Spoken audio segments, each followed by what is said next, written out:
This is Books for Breakfast, a podcast where we talk about books and writing. I'm Enda Wiley. And I'm Peter Sirr. And you're all very welcome to this morning's show. Well, it's been a bit of a while since the last podcast, but it's a new year and we're back again talking about poetry and writing. And the UK's most prestigious poetry prize, the annual Poetry Prize, which Andrew Motion, former poet laureate, described as the prize most poets want to win, announced its winner recently. So who was that winner and what Irish poets made it to the shortlist? More of that later. Yeah, that'll be great to chat about. But first, on today's show, we'll be looking at a new book, remembering the poet and novelist Philip Casey, and it was great to see it recently reviewed in the Irish Times as well. Distant Summers, Remembering Philip Casey, edited by Eamon Wall, Katie Donovan and Michael Constantine, was published by Ireland House this January to celebrate the achievement of a much-loved writer. Yeah, and he was most definitely, wasn't he, Peter? Very, very loved writer. Well, Philip Casey was born in 1950 and he died in 2018. He was an award-winning novelist, and Paula Meehan, the poet, has said that he was one of our most beloved contemporary poets. This book is a wonderful anthology. It pays tribute to Philip Casey, his life and work, with over 60 contributions from friends and family and writers and poets. So it's really a wonderful anthology. He was also much admired as a person because of the way he dealt bravely with considerable health challenges. He was always a very familiar figure at literary events with his signature blue and yellow crutches. Do you remember that? Do you remember those, Enda? Yeah, I do. Those crutches. Well, nobody who knew Philip can think of him without remembering his crutches. At the age of 2, he was diagnosed with cancer of the groin, and he was treated really aggressively for this cancer, and the repercussions had devastating effects on him later in his life. But in this anthology, his brother John Casey has a really excellent essay called God Between Us and Small Farms, where he describes Philip's national school days coming to an abrupt end when he was sent from the family home in Wexford to Kappa Hospital, Dublin. And he did, it has to be said, he endured gruelling operations on his leg for 3.5 years. But Philip continued to struggle pain throughout his life, but he was amazingly upbeat if you met him, and he was incredibly independent. He later moved to Dublin, eventually lived in 56 Arran Street East off the Quays, where he remained so committed to his own writing and to the writing of others. He was always out there attending launches with, as you said, Peter, his famous crutches. And when you read this anthology, you really get a sense that he was a really dedicated poet, such a loyal friend, and a man who believed strongly in the idea of the community of writers. We went along to the launch of the book in Books Upstairs, and we'll be reporting on that in a little while. But Enda, you have an essay in the book describing your first meeting with Philip. Can you tell us something about that? Yeah, well, I was actually kind of smiling there talking about his crutches, because when I first met Philip, it was in March 1990 in the Winding Star bookshop, and Dermot Bulger was bringing out a selection of new emerging poets, and it was called 12 Bar Blues. I was so excited to be in it because everyone at that time thought that Raven Arts Press was the coolest publishing house in Ireland. So I went along to the Winding Star bookshop, and my essay really describes meeting Philip Casey there for the first time. I was 24 years of age. I was so nervous because I think it was my first ever poetry reading, and I ended up sitting beside him, and he was so encouraging and kind, and it was such a relief to sit down when I'd finished reading, and he kind of gave me the nod and said, "Well done, told you could do it." So I always found him to be such an encouraging force. So that was my essay about bumping into him for the first time. There are lots of memorable essays here. I mean, I liked Pat Bourne's account, for instance, of bumping into Philip in 1985 when they were both renting flats in the same house in Longwood Avenue, just up the road from us in Portobello. Philip lived in the basement, and one day Pat meets him, doesn't know what to say because he's so astounded to actually meet a published poet. And he starts reciting from memory one of Philip's poems from his collection, After Thunder. And Philip just kind of stares at him, Pat says, in shock, in wonder, but radiating his typical kindness and concern. I know. I love that essay. I love, the description of the two poets, Pat looking down into the basement where Philip was. And Philip's probably thinking, who is this madman quoting this poem? But the poem Pat recited that day to Philip was Philip's own poem called Machine Buried. And you probably remember that poem, do you, Peter? It's a strange poem about men at work. And I'll just quote a bit where he says, "The early shift poured into the works, some hung over, faces drawn, and eyes sleep-caked, sleep-heavy, their mood morose, unready for its troubling presence." You can really hear there that you are actually in the presence of a poet there, I think. But I loved Sarah Berkeley's essay too, Peter. It's called Gently, Gently, Gentleness, where she describes in 1983, at the age of 16, can you imagine, sending poems of hers to Dermot Bulger at Raven Arts Press. And Philip was actually an editor there. And she wrote, "You couldn't wish for a gentler, kinder, more generous editor than Philip Casey." So they were kind of wild years. And Dermot and Philip, I think they were terrified of leading the young poet schoolgirl astray. I mean, she was only 16. And in a postcard from Anna McCarrick, Dermot writes to Sarah and he says, "On no account should you ignore your studies and go to the Winding Stair on Thursday the 10th, where a lot of gits will be launching Philip Casey's book, drinking cheap wine and misbehaving." Shocking. Shocking. So let's go to the launch then. But first, Michael Agustin kindly sent us a recording of his own poem in the book called Memorial Service, Mount Jerome. Memorial Service, Mount Jerome. Your crutches, Philip, displayed in front of all of us gathered here. Your crutches, Philip, daffodil yellow, blue cuffs and grips, blackish brown rubberized feet. Your crutches, Philip, unable to walk the streets of Dublin without you. And thanks again to poet Michael Agustin for recording that for us in Bremen in Germany and sending it to us. And now off we go to the launch. Well, it's wonderful to be here tonight at Books Upstairs for the launch of Distant Summers, Remembering Philip Casey, published by Ireland House. And it's great to be here with the writers and poets Dermot Bulger and Michael O'Loughlin, who knew Philip Casey and his work very well indeed, it has to be said. But we also have the poet and one of the editors of the book, Katie Donovan, here. Katie, judging from all the essays in this anthology, Philip seems to have made a big impact on everyone who met him. And I'm just wondering, what was it about him that struck you and how did you actually meet him? Well, Peter, I was 16 years old and I was invited to give a reading at the Gorey Arts Festival. This is in the late 70s, and there were a number of movers and shakers in that very boho and avant-garde festival, which was really ahead of its time, organised by the artist Paul Funge and the poet James Liddy. So Philip was one of the number of writers that I met and was very impressed by, as was Eamon Wall, who is one of the other editors of the book, and Michael Considine, the third editor, Lorcan Brennan. There were a few, Paddy Keogh, there were a few writers whose names we know today who were part of that circle, and I was very much a newbie and rather overwhelmed by the excitement of it all. But Philip was already a friend of my father's. My dad was living near Camolan, which is very close to Gorey, and they had a number of things in common. So my dad was sort of the intro to that set. But because I was living mostly up in Dublin, and so was Philip, our friendship continued on from there. One of Philip's poems, Making Space, was chosen by the poet Sarah Berkeley, but it's also, I know, a favourite of yours too, isn't it? So could you say why you like it so much, and maybe you might read the poem for us? We'd love to hear it. Well, a number of people love Making Space for lots of different reasons. It's a cracking love poem for a start. I mean, imagine taking principles of physics and science and applying them to the yearning of someone who wants their lover and their lover isn't there. It's so daring and original. So it makes the poem a hugely lasting achievement. But the way in which Sarah has chosen to see it is that Philip is still with us. His friendship is lighting our path and bringing us back to his work. And this is something echoed by the lovely poem Eliot Chuilleanáin has also written for the book. And that principle of the conservation of energy, which I would never have in a million years been able to remember, I now remember because of this poem. And the fact that it means that energy never dies. Making Space by Philip Casey.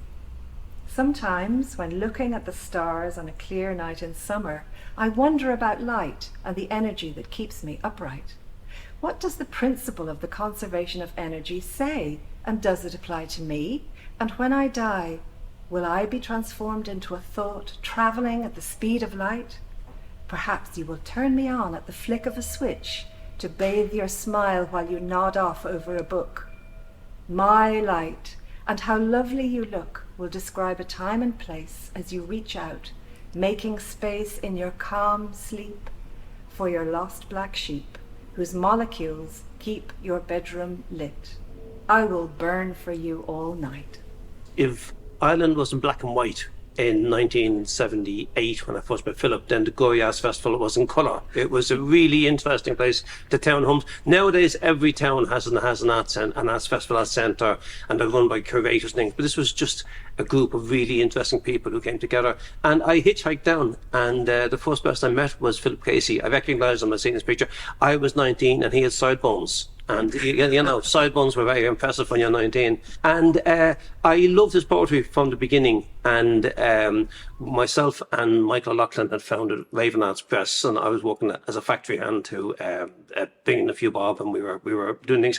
And a lot of the stuff we published was quite urban and everything else. But we said, let's publish Philip, because the poems are beautiful. Those Distant Summers was his debut book that we published. And we said, it's great to get away from Finglas. And so I wrote to Philip to tell him this, and he wrote back and said in his letter, in all my years spent in childhood in Finglas and Kappa Hospital, I never imagined this. So the Finglas Mafia is everywhere, it turns out, I first actually shook hands with Philip at the Vibrant Arts Festival in Gorey in 1978, and it's only now, 46 years later, that some small semblance of feeling is returning to my crushed fingers. Because when you shook hands with Philip, your hands stayed shook.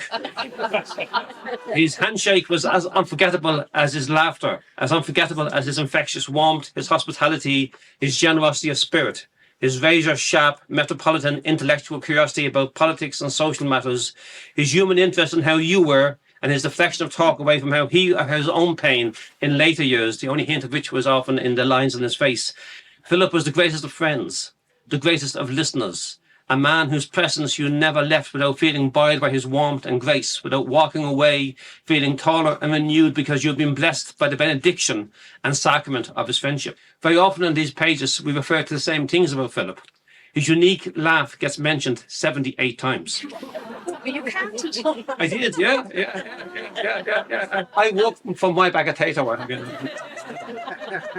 His generosity is mentioned 13 times, and his gift for friendship 29 times. But what gets mentioned most is what he tried to cover up most. The pain he endured is mentioned 95 times, and the way in which he tried to hide it is captured so well, notably in Helena McKern's description of him quietly arriving at a reading early that involved climbing up steep flights of stairs, which he did quietly before anyone else arrived, and saw the effort that this took out of him.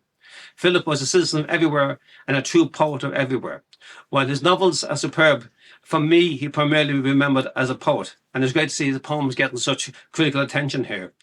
Good luck and enjoy your phone calls.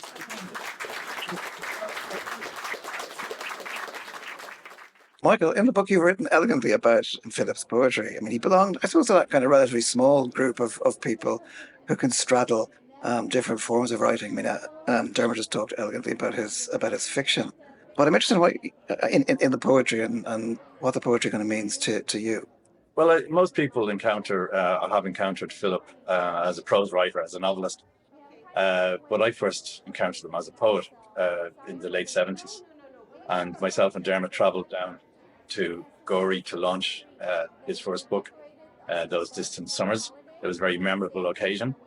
Memorable because after the launch, I think myself and Dermot both woke up in a ditch on the outskirts of Gorey. We weren't going to mention that.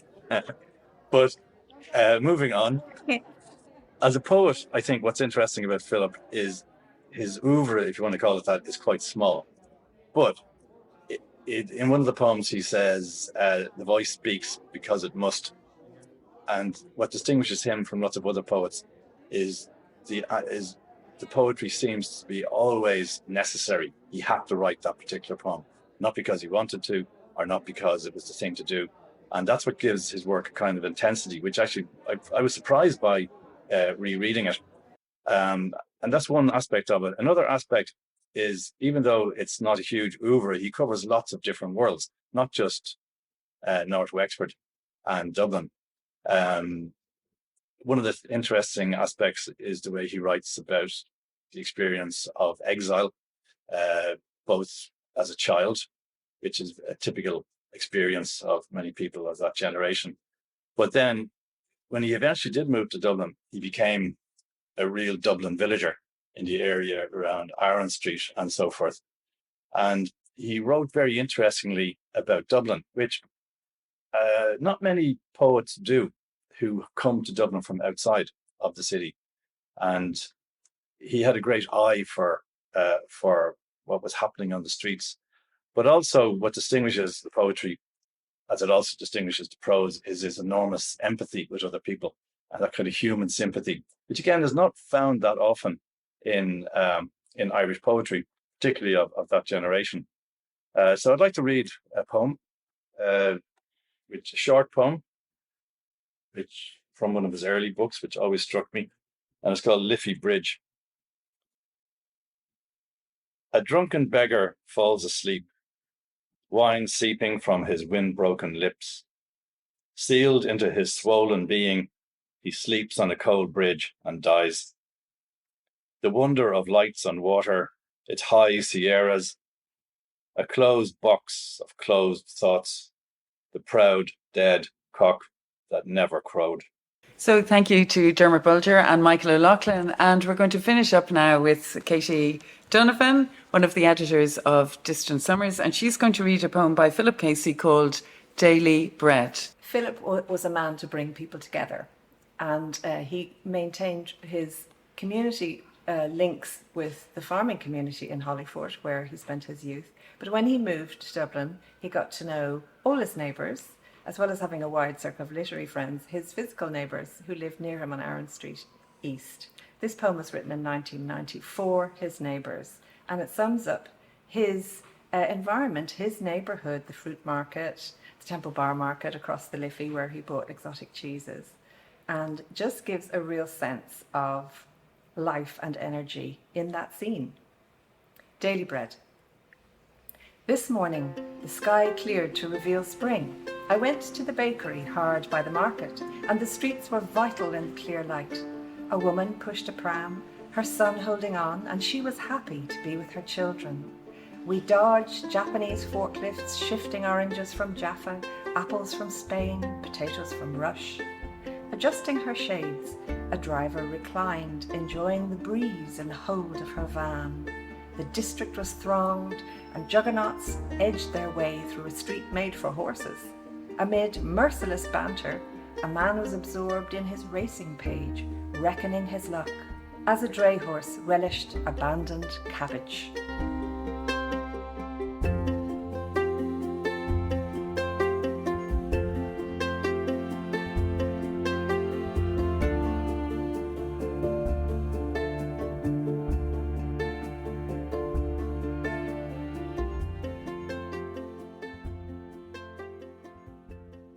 Self-Portrait as Othello is a book of poems about a reimagined Othello in a modern landscape. It has two major aspects to it. First of all, it revisits Shakespeare's play, Othello.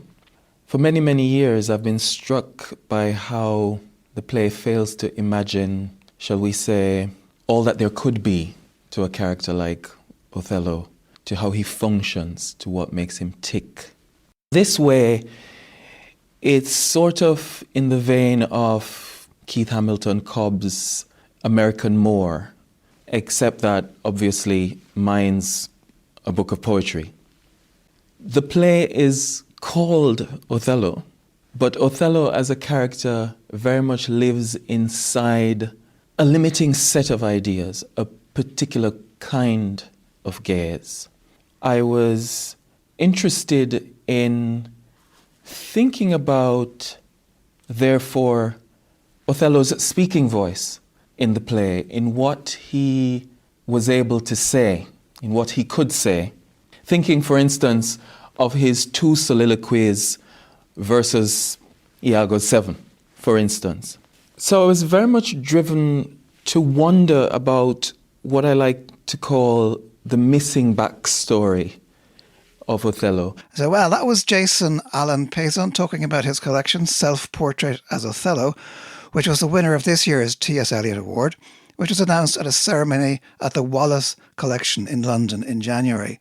Other poets that made the 10-strong shortlist for this year's prize included Kit Fan, Sharon Olds for ballads, and the two Irish poets Jane Clarke for A Change in the Air, published by Bloodaxe, and Eilín Chuilleanáin's gallery collection, The Map of the World. And speaking of the winning collection, Self-Portrait as Othello, judges Paul Muldoon, Sacha Dugdale and Denise Saul praised it for its imaginative capacity and technical flair, and they love the way it draws connections between Shakespeare's hero and today's immigrants. As the title would suggest, the poetry is delivered with theatricality and in a range of voices and registers across geographies and eras, added the judges. It takes real nerve to pull off a work like this with such style and integrity. We're confident that Self-Portrait as Othello is a book to which readers will return for many years. And that again was the judges commenting on it. And it is so true, isn't it, Peter, that that's what you want. You want readers to return again and again to poetry books. But as Peter said earlier, Irish poets featured so strongly on the T.S. Eliot Prize shortlist. Jane Clarke's A Change in the Air was published by Bloodaxe in 2023. That made the list. A collection which displays an impressive, pared-back emotional restraint, precise observations of the natural world, and an exploration of how people and landscapes, the voices of the past and the present, can affect our lives, all traits evident in her two previous collections, The River and When the Tree Falls, both Bloodaxe books as well. Well, we asked Jane Clarke to choose a poem of hers that she'd like to read from her collection, A Change in the Air, and here is Jane Clarke. I'd like to read a poem called Passage from A Change in the Air. And the story behind the poem is that in May 1847, almost 1,500 tenants were evicted from the Mahon estate at Strokestown in County Roscommon, and they were escorted on foot by the bailiff to sail from Dublin to Liverpool and from there to Grosse Ile in Quebec. A third of those forced emigrants, mostly women and children, died at sea or shortly after arrival in Canada. Passage. When are we leaving? Who'll come with us? How'll we get to the ship? My scrawl of a girl has me mithered with questions. Whisht, I tell her. We must gather nettles and dock, then search for blackbirds' eggs. She's quiet a while till she whispers, "You were crying last night." Please God she hasn't heard talk of the fever that haunts the ships. She's seen mothers cradle babies to the graveyard, men bent double with corpses tied to their backs. I lull her to sleep with tales of soft feather beds in Quebec and loaves of fresh baked bread. Her father will cross the ocean to find us, and he'll see her blossom like the whitethorn that brightens our byroad today. And thanks again to Jane Clarke for recording that poem for us. Speaking about Strokestown, Enda, we have a few connections with the place ourselves, and this year you are judging the Strokestown Poetry Competition. Thank you very much, Peter, for saying that. I thought I'd get a plug in. Yes, Strokestown International Poetry Competition. I'm judging it this year and I'm really happy to do so. The closing date is March the 8th, so everybody listening still has time to get a poem in. The poems actually can be up to 70 lines long, which is quite a generous competition rule, I think, because mostly poems have to be 40 lines for competitions. But yes, do get the poems in. It's a fantastic competition and it is a brilliant festival. It's on during the May bank holiday every year down in Strokestown House. And there's going to be lots of exciting readers there, including yourself, Peter. Are you looking forward to going? I am. Yes, I am looking forward to going, yeah. We have a very special connection with Strokestown because we actually had a little house down there for a while, and we love the poetry of James Harper as well, whose sister Marilee Harper first started Strokestown Festival. Great to see that it's still on the go. So yes, I'd love to be receiving entries from anyone who wants to send them in, and to see everybody down there at Maybank Holiday Weekend. It's a lovely weekend, isn't it, Peter? It is. There's some really interesting things lined up. Yeah, so more information about that later, but keep an eye on it, and if you're free, get down there. It's good. I always like it. It's a good festival. One of the few kind of poetry only festivals left, I think. So that's always makes it enjoyable. Yeah, and this year and last year it's being directed by Joseph Woods, the poet. Yeah. So I think he, as you said, he's got a great programme lined up. And you yourself, Peter, you were also director for a few years down there, weren't you? I did it for a couple of years. Yeah, back in the day. Yeah. Yeah, so I think when festivals are run by poets, I think it adds a certain kind of energy to a festival and a knowledge and a wisdom about who'd be good to have there. So yeah, really looking forward to Strokestown Festival this year.